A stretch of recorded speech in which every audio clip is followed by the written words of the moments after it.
Last Beast. the last story that I want to get into in the sports roundup is the steroids Roger Clemens case.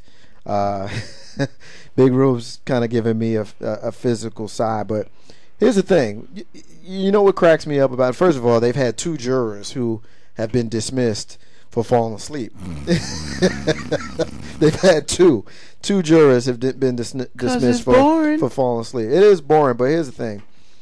Andy Pettitte of the New York Yankees, who was the best friend of Roger Clemens during the time when Roger allegedly was doing steroids in the early 2000s, took the stand last week, and I think last week before, and said now he can't remember. He was supposed to be the prosecution's star witness, and he can't remember what Roger Clemens actually told him about using human growth hormone. And then, of course, Brian McNamee, who was Roger Clemens' personal trainer, he basically came out and says he saved medical waste after injecting Roger Clemens with performance-enhancing drugs because his wife complained that McNamee was going to be the fall guy. So he kept it. He wanted to make sure that he wasn't going to be in trouble. He testified in Clemens' perjury trial that he was told that he told his wife details about injecting Roger Clemens with steroids and human growth hormones, and that she said that if something went wrong, quote, you're going to go down.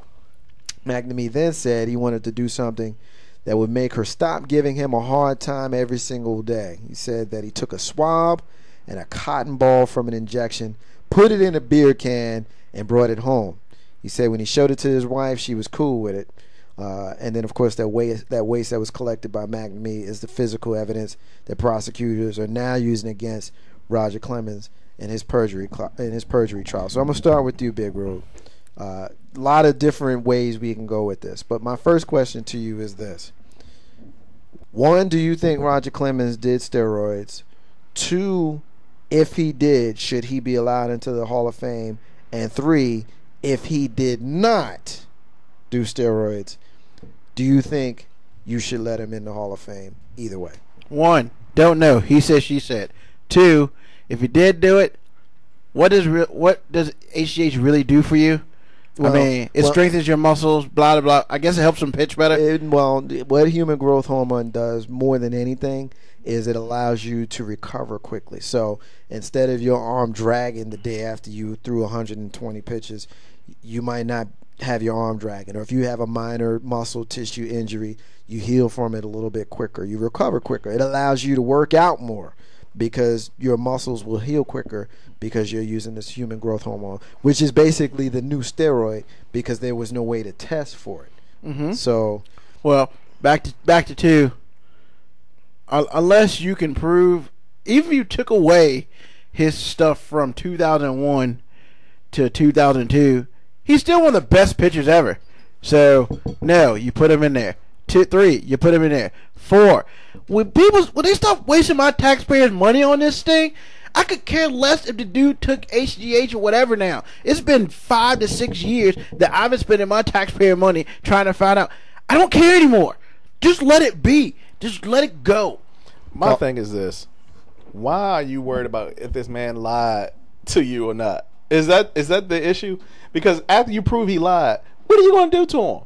What are you going to do? Well, the thing is, I mean, perjury is a big deal because if they don't prosecute perjury, every time perjury comes up, people are going to come into court and they're going to lie about all kinds of stuff. So the fact that he allegedly lied to the grand jury, the fact that he's Roger Clemens and he played baseball, basically is the reason why we know who he is. Right. I'm quite sure there are a lot of grand jury cases where people lied and they're facing perjury. We never hear of them because we don't know who they are. The fact that it's Roger Clemens, 7-time Cy Young Award winner, 3-time World Series champion with the New York Yankees, great Boston Red Sox pitcher, 2-time Cy Young Award winner just in 2 years in Toronto. He's got all these accolades behind his name, so we know who he is. And the fact that he may have been able to produce those statistics in large part because he was physically cheating, which was not an illegal substance at the time. Well, it was it wasn't a legal substance in Major League Baseball, but steroids are illicit, illegal drugs. So you can argue him having them in his possession would have him convicted in a court for being basically in possession of drugs, because he, you can go to your job, and I don't know who you work, and even if I did know, I wouldn't call you out. But there are some jobs that don't test you for drugs. Yep. So you can go to work and you can be high as hell at work, and your job ain't gonna trip as long as you doing the job. But if you walk out of the job and you get caught smoking an L, and the police see you, they're gonna put your ass in jail. Right? Okay. So the fact that it wasn't illegal in Major League Baseball is irrelevant to me. And it wasn't illegal for McNamee to have it either? Well, McNamee is basically the fall guy. But see, here's the thing. McNamee spent time in jail for, what is it when the judge gets mad at you and throws you a court? Contempt of court. Contempt because he wouldn't snitch. So now he's singing like a bird, I guess, because he don't want to go back to jail. But I guess the ultimate point is this.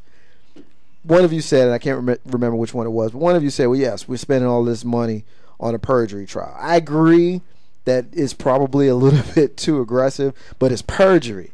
And there's certain things that you do have to police to keep other people from doing it. I feel you on that, but are we going to do what once they find him guilty? Are you taking away the titles from the Yankees? Well, are you going to find the Yankees? But it's not about. But it's Toronto? not. It's not about the baseball. It's not about the Yankees in Toronto and Boston. It's not about baseball. It's about the fact that he allegedly lied to the grand. It's a criminal case.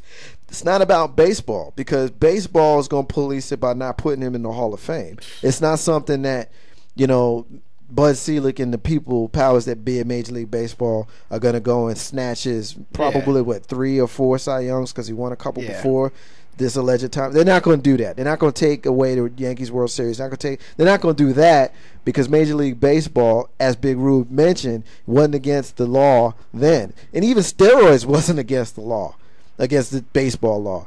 It's the fact that he lied about it under oath is what made it a criminal issue, which is the reason why the government is on his ass about it. Well, they need to go find Jennifer. They need to go find Jennifer Lopez because she lied about that Puffy gun situation. Well, that's all I'm saying. We see with lying. We see with lying. Lil' Kim went to jail for lying. Martha Stewart went to jail for lying.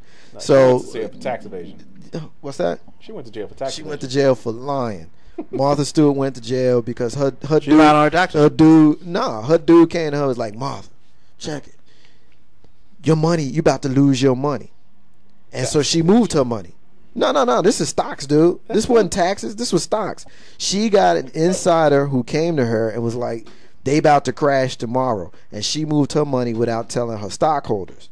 That's why she went to jail. And when they asked her about it, she lied. That she didn't go to jail for taxes. She went to jail for lying about moving her money. But her jail apparently was hot. Yeah, I mean, famous people go to hot jails unless your name is O.J. Simpson. So we're going to leave it there. Ain't no how stepping with Marcus J. We're going to take a break, and when we come back, we're going to get into the National Basketball Association. Your man K-Dub is going to talk to us a little bit about the series that we still got going on. We got the second round of the playoffs. Ain't no how stepping. Marcus J. Be back in a minute. Toby. As we rock the something like this.